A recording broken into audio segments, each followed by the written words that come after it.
Hi friends, Assalamu alaikum. Welcome back to Daily Cup of Life YouTube channel. இன்றைக்கி நாங்கள் மூணு இன்க்ரீடியண்ட்டால் சூப்பரான ஒரு மெல்ட் ஆகி போகக்கூடிய ஒரு பிஸ்கட் ஐட்டம் எப்படி செய்கிறான்னு பார்ப்போமா. இது உங்களுக்கு ஈஸியாகவே செஞ்சு கொள்ளையிலும் பார்ட்டி டைம் கூட சூப்பரான டிஷ். கிட்ஸும் கூட விரும்பி சாப்பிடுவாங்க. வாங்க நாங்கள் செய்வோம். வீடியோ ஸ்கிப் பண்ணாமல் பாருங்கள். ஃபஸ்ட்டுக்கு நான் சின்ன பால் ஒன்று எடுத்துக்கொள்கிறேன். அதுக்கு ஒரு 45 grams பட்டர் ஆட் பண்ணிக்கொள்கிறேன். இது உங்களுக்கு அன்சால்ட்டட் பட்டர் கூட யூஸ் பண்ணலாம். எந்த பட்டராக இருந்தாலும் ஓகே தான். இப்போ நான் இந்த பட்டரை இந்த பால்க்கு ஆட் பண்ணிக்கொள்கிறேன்.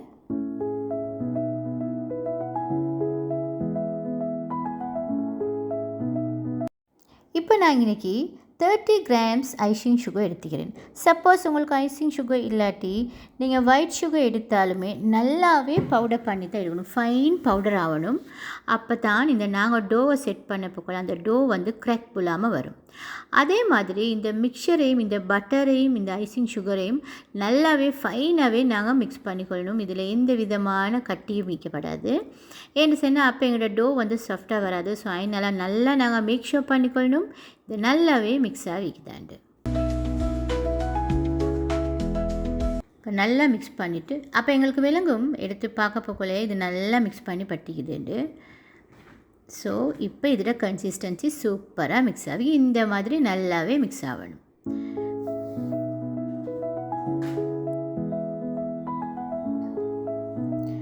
இதை நல்லா நாங்கள் மிக்ஸ் பண்ணிவிட்டு நான் இன்றைக்கி 70 grams ஆல் பர்பஸ் ஃப்ளார் எடுத்துக்கிறேன். அதையும் நான் இதுக்கு ஆட் பண்ணிக்கொள்கிறேன்.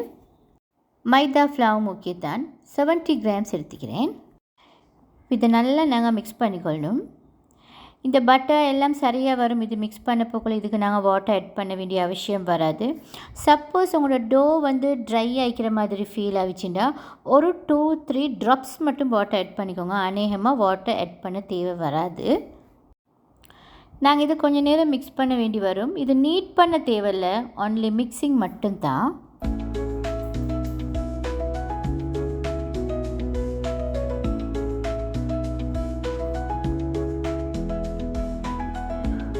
இப்போ இந்த நான் மிக்சரை மிக்ஸ் பண்ணுறது நான் ஸ்கிப் பண்ணாமல் காட்டுற ரீசன் என்னென்னா இந்த 3 இன்க்ரீடியண்ட்டுமே உங்களுக்கு பேலன்ஸாக கணக்கான கன்சிஸ்டன்சியில் வரும்.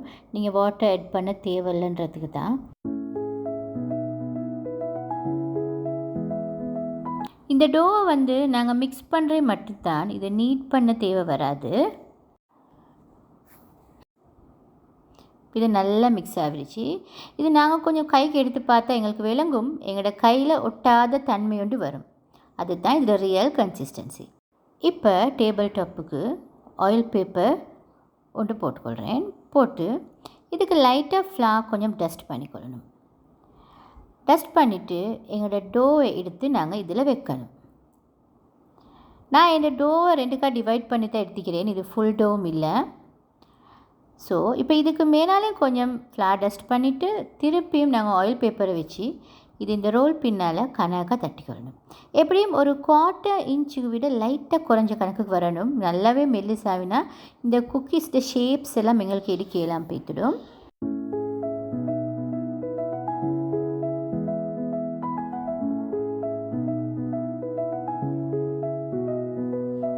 இப்போ நாங்கள் இந்த டிஷ்யூவை மெதுவாக எடுத்துக்கொள்வோம். டிஷ்யூவை மெதுவாக எடுத்துகிட்டு இது மாதிரி ஒரு குக்கி கட்டரால் நான் இந்த ஷேப் கட்டர் ஃப்ளவர் ஷேப் கட்டரால் நான் இதை கட் பண்ணிக்கொள்கிறேன்.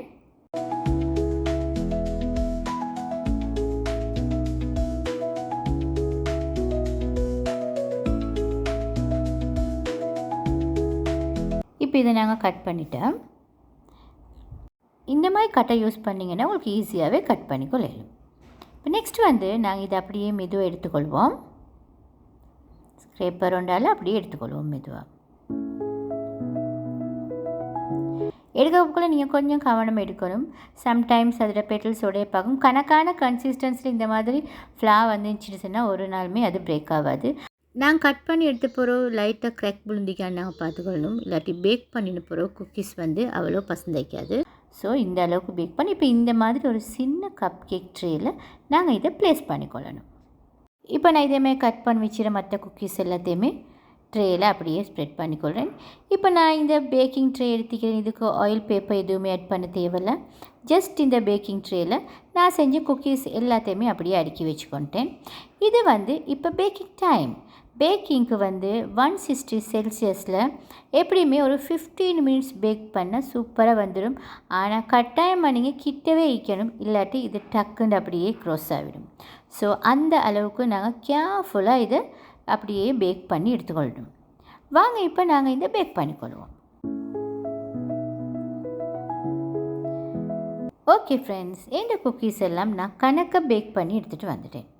இங்கே பாருங்கள், எட்ஜெல்லாம் நல்லா கணக்க ப்ரௌனாகி கணக்க பேக்காகி இருக்குது.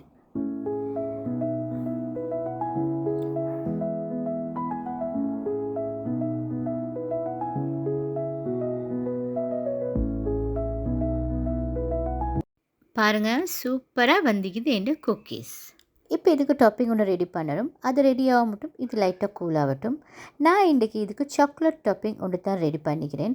உங்களுக்கு வேண்டாம் ஜாம் டாப்பிங்கும் இதுக்கு ஆட் பண்ணிக்கொள்ளலாம். அது உங்களோட விருப்பத்துக்கு ஏற்ற மாதிரி நீங்கள் இந்த டாப்பிங் செட் பண்ணிக்கோங்க. நான் இன்றைக்கி 40 கிராம்ஸ் சாக்லேட் எடுத்து அதுக்கு 25 கிராம்ஸ் பட்டர் ஆட் பண்ணி சாக்லேட் மிக்சரை செஞ்சுக்கிறேன். ஏண்டா கிட்ஸ் எல்லாமே சாக்லேட் மிக்சருக்கு தான் விரும்புவாங்க. ஸோ அதனால் நான் இன்றைக்கி இதுக்கு போடுறது சாக்லேட் மிக்சர்.